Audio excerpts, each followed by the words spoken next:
Hi, in this video, we're going to be going back over some visualizations. We're going to do things a little bit different. We're going to start integrating some Seaborn into our techniques to visualize data. Okay, if you're doing data analytics, if you're doing statistics, if you're doing machine learning, it is absolutely critical that you visualize your data. Visualizing your data is super, super, super important for you to understand what's going on. All right, if you think about it, we think with our eyes. Straight up, we make decisions like this with our eyes. We look at things and we make a judgment on it in just a few seconds. Now, when it comes, if we're looking at actual data or statistics, it takes a little bit longer to process, a little bit longer to understand. But if we're comfortable with visualizations of data, we can figure out what's going on really, really fast. And so visualizations are a critical tool for figuring out what's going on. Now, something that's different between like statistics and let's say computer science when we talk about data. Statistics really is focused on data when we don't know what's going on. And computer science, to a large extent, specifically when we talk about databases, is focused on data in terms of like a library point of view of like storing it, holding it, and accessing it. Statistics is more about what's going on with it and less involved with how to hold it, store it, access it, things like that. These are very important skill sets, either in both directions, but this is an STA class, so I'm going to be more focused on the statistics side of it. And also, my background is in math and statistics. It's not in computer science. So I'm better prepared to talk about this side of the house. Both are super important. If you're going to be a high-level person in the data world, you have to have skills in both. All right, so as I was preparing for this class, I found a textbook, and here is the author's name. Thomas is his first name, and the textbook is an introduction to statistics with Python. And I'm going to go ahead and start doing videos from that textbook for a little bit. You can download this book for free from the UCF libraries as long as you're a UCF student, which everyone in my class is. All right, and so let's go ahead and get into it. And I'm taking his code, and I'm going to talk our way through it.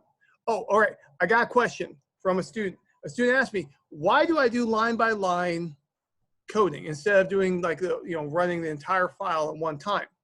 All right. When you're doing data analytics, when you're doing statistics, you really don't know what you're going to get. That is fundamental to like this point of view of data. All right. Now, if you're talking about like a database managers really, they get surprised every once in a while, but that's not the nature of their work. The nature of their work is storing things and making it accessible. While like in statistics and in data analytics, like I'll be going along and let's say I'm going to be doing some hypothesis testing. I might do parametric tests. I might do non-parametric tests. I don't know. I might do a t-test, or I might do Wilcox and rank sum test. I don't know which one I'm going to do until I go in and I figure out what fits the data better. All right, now that type of analysis, as I go through, I don't know what's going on. It doesn't really make sense to write source code and run the whole thing at once when I don't know if it's appropriate to make it to make a particular choice, to run a particular course of action. And so when you run line by line, it's easier to see, hey, I do something, I see the output, I do it, I see the output, I do it, and I'm constantly getting that feedback. This is something that is, now, of course, the computer science side of the house, they have to do this. They do this also, they do this constantly. But on the statistics side of things, like it's normal to never even run a file of code. Like you just do everything line by line because of the nature of the work. And so I'm going to keep on doing that because I hope that helps emphasize this back and forth. Like, hey, I do something, I check the output, I go, hey, whoa, whoa, whoa, whoa. What I did doesn't make sense. So I have to go back, change my course of action, and rerun it. And there's more of a backflow going backwards in data analytics and statistics and like other fields that work with data. Fundamentally because we don't know what we're doing. If we knew what we're doing, we wouldn't be using data. All right, so let's go ahead and start running some code. All right, so we're going to get NumPy going. Then we're going to get matplotlib. and we're going to get SciPy for some statistics. I don't think we've used that one in this class yet. And we're going to get Seaborn going. And these are the standard abbreviations for these libraries. Now let's go ahead and set some Seaborn options. Okay, so now we're going to do something that we haven't talked about in this class yet. We're going to start doing some random number generation. When we do random number generation, first thing to remember and to focus on is if I run it again, I'm going to get different results. And for the moment, I'm not going to worry about setting the seed. All right, so we just generated a vector of 50 observations that are randomly or pseudo-randomly distributed from the standard normal distribution. Now let's go ahead and do a scatter plot.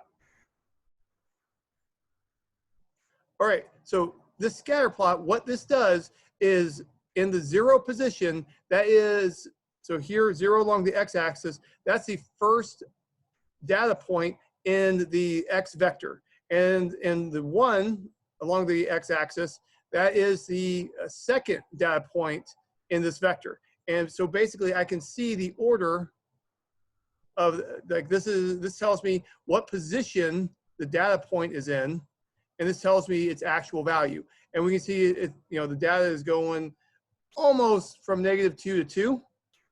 All right, well, like this type of visualization really doesn't help us, doesn't do much. This is just good to see if maybe I have like time series data, if maybe there is a bias in the recording of my data that might show through and something like this. So let's do this again, but now I want a histogram because a histogram is going to tell me the density. All right, so now next question is, does that look normally distributed? All right, so like I know it's normally distributed because I generated it with a pseudo-random number generator.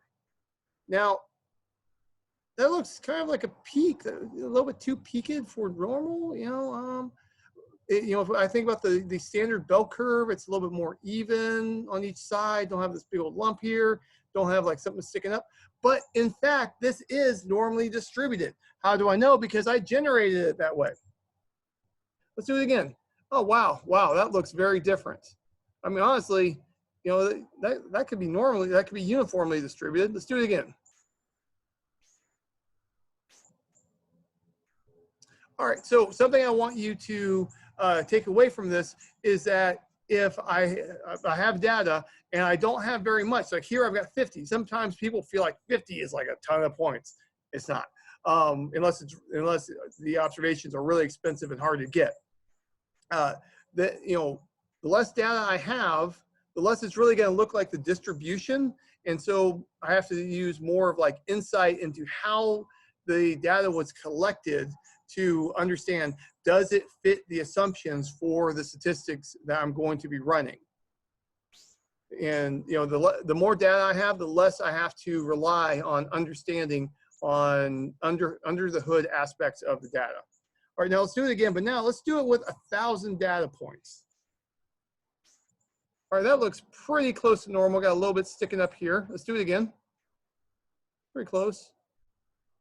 Pretty close. That last one looked really, yeah, wow, that looks really close. And just for fun, because we're wild and crazy people, let's go ahead and just do it with 10,000.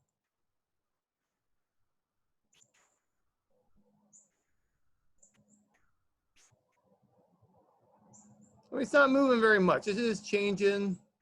There's a little bit of difference here and there.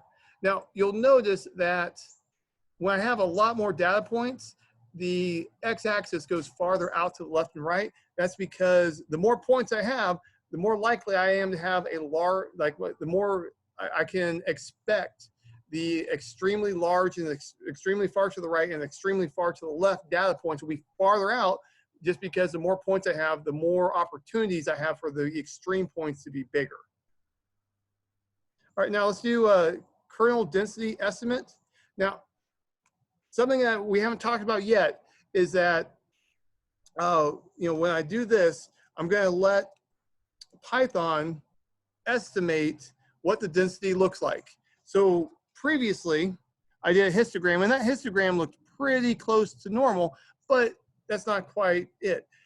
If I want to have a more complete picture of what the, or more complete representation of the density, I can do a kernel density estimate. Now, what this does, this creates a curve that fits the distribution, the empirical distribution of my observations very nicely. So now this is not actually a normal distribution. This is something that is coming off from my pseudo-randomly generated data. So let's do this again. Let's see how this changes. Changes a little bit, not much. All right, now let's do this. Let's get wild and crazy. Let's go down to 30. Let's see how this changes. It's gonna be exciting. Okay, okay. Oh, hey, that's kind of juicy. Got a bump here. Now, what if we take it all the way down, let's say to 5?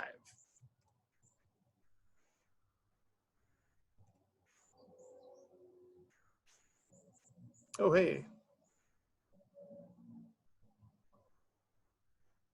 That's interesting. Oh, hey. What's going on there? So the moral of the story is, the more data I have, the less I need to make assumptions about the distribution of my data when I do statistics. The less data I have, the more assumptions I have to make. And you'll never really know if you're making the right choice when you have small data. But you know, your data might be really expensive to come up with, to gather. It might be that it's hard to get. And that in those situations, you need to make it, you know, assumptions to be able to run statistics and make inferences. All right, now let's take a look at cumulative density plot. All right, so what this is doing, this is figuring out the curve that goes from, well, usually it's 0 to 1. It's possible to change the parameters of this. And so like how it curves up and the steepness at each given X value tells us about the density of the distribution. We usually use this just for hypothesis testing to compare two distributions. Most of the time as humans, we don't dig into this directly very often. We use it in the Kolmogorov-Smirnov test. All right, now box plots. All right, remember a box plot is a 5-number summary. It's a 5-number summary. Minimum, first quartile, median, third quartile, and maximum. And that when I say maximum, that's excluding outliers, and minimum is excluding outliers. So here, like this point here, that is like our minimum after we exclude outliers, maximum after we exclude outliers. First quartile is the bottom of the box, third quartile is the top of the box, and the median is the middle. All right, so this is what a normal distribution box plot looks like. Okay. What the main importance for box plots for us is that I can compare two populations very easily with box plots. So if I'm looking at the box, I've got two populations. See how they're like horizontal? Pretend that my fists are boxes. Then and the median is like the ridge of these right here. Okay, so if these are the boxes from a box plot, here I have different central tendencies. So this one has a greater like average. This one has a lesser average. This one has a greater average. This one has a lesser average. Here we think the averages are equal to each other. And here, I don't really have 100% confidence on one way or the other. Here I don't have confidence one way or another.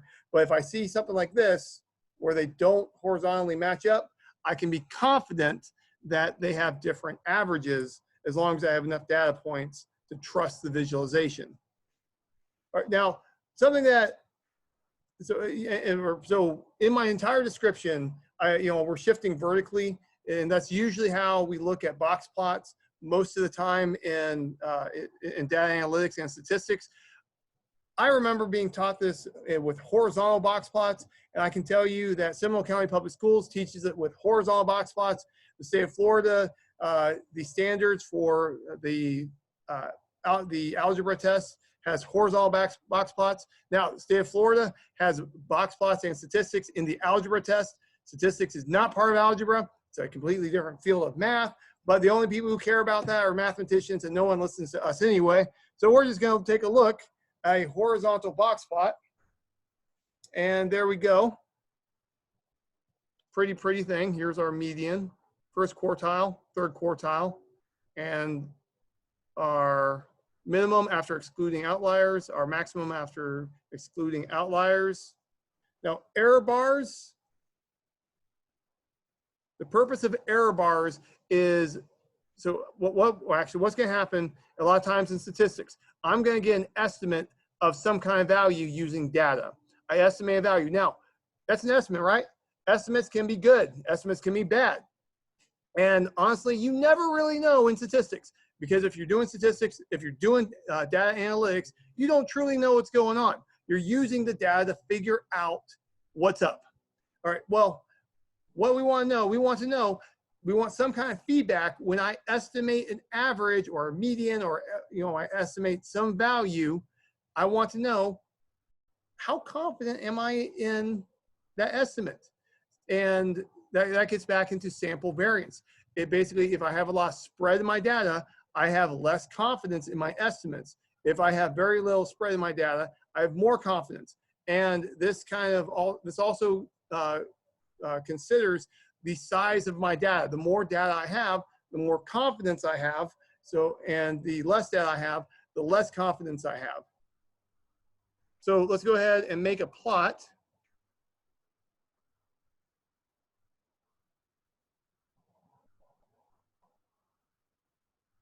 And so here we can, so what these bars are representing is that if this is a point estimate, if I'm estimating a value in statistics or data analytics, you see that the bars above and below the point, the point is an estimate, the point is an estimate, the point is an estimate, the point is an estimate, or predicted value, depending on your topic. And the error bars are telling me how confident, how sure am I that I've really got the right value? Like what's a reasonable range for the value? So this tells me how precise I feel about this estimate. So here I'm I have less precision on this estimate than I have over here. I have less precision on this point estimate. I have less precision on this one. And so this kind of gives me feedback. We use these as error bars. Usually, most of the time, decision makers don't really care about stuff like this. This is more of an academic aspect of statistics. In business, usually you get your point estimate, and decision makers usually have an intuition on how much you can trust individual data points because they know their topic. If they don't know their topic, they probably aren't going to be decision makers for very long. So it's usually not an issue. Like I wouldn't bother putting error bars in a presentation just because it would distract from what I'm trying to convey. All right, the next thing I want to take a look at is the QQ norm plot. All right, what we do with this is that we want to check to see, hey, is our data normally distributed?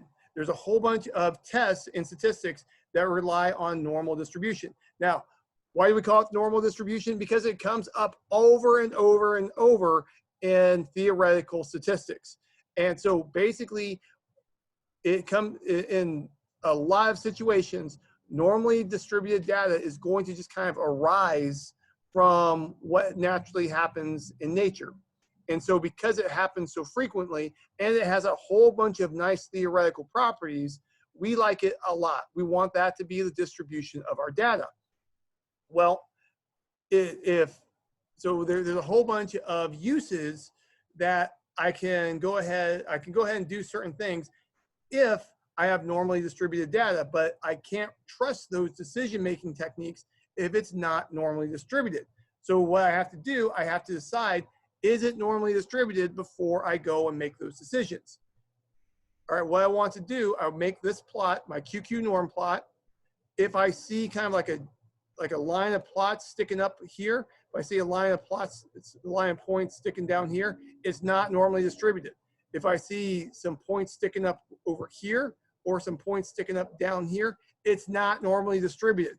All right, a little bit of wiggle on the far left and the far right is okay, but the more the left or the right deviates from that straight line, the less confident you are that it's normally distributed.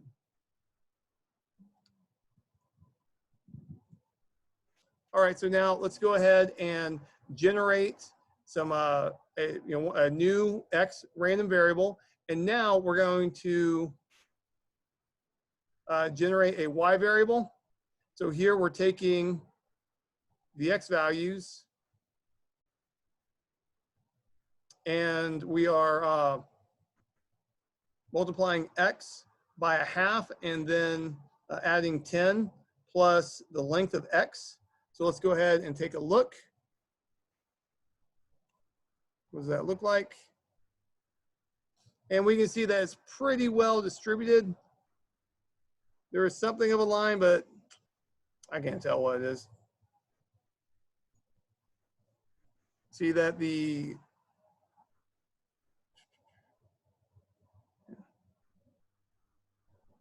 so what's going on here is that we have 1/2 times the X value plus 10 plus a normal random like error term.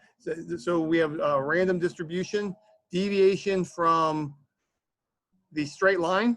Now watch what happens when I divide by 100, because I think it would be better if we did this. All right, so now there is a little bit of random noise, a little bit of wiggle away from that straight line, but it's so small because I divide by 100 that it looks like a straight line. It's not a perfect straight line, but it looks close. What if we do this? Let's reduce that down to 10. All right, it deviates a little bit more. Start that down to 5. Now it deviates even more. Drop it down to 2. All right, and now we're kind of like, it kind of looks like a line, but not really. It's kind of spread out. So here, so basically what's going on is that by dividing by a larger value, I'm decreasing the variance of this random variable. And because I'm decreasing the variance, it's getting closer to 0 because 0 is the average of how this is generated.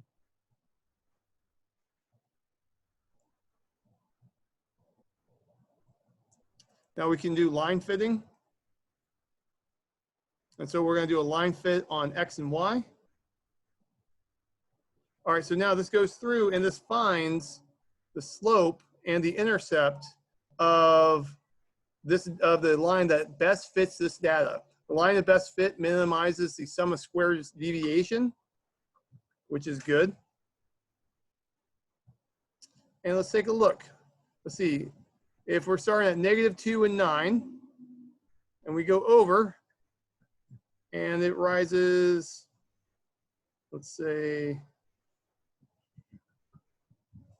just say 11, 2. So from 9 to 11, 9, 10, 11, that's 2, right?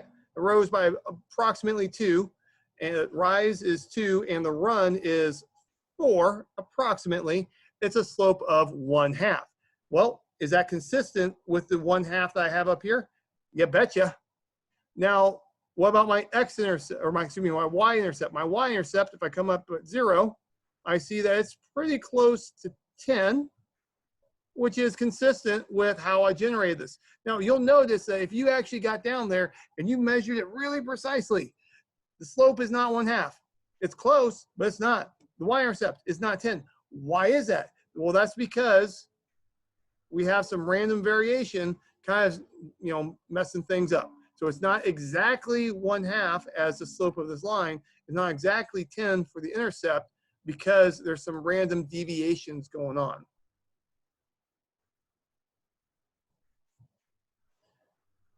All right, that's all I've got. I hope you're staying healthy. Let me know if you need any help.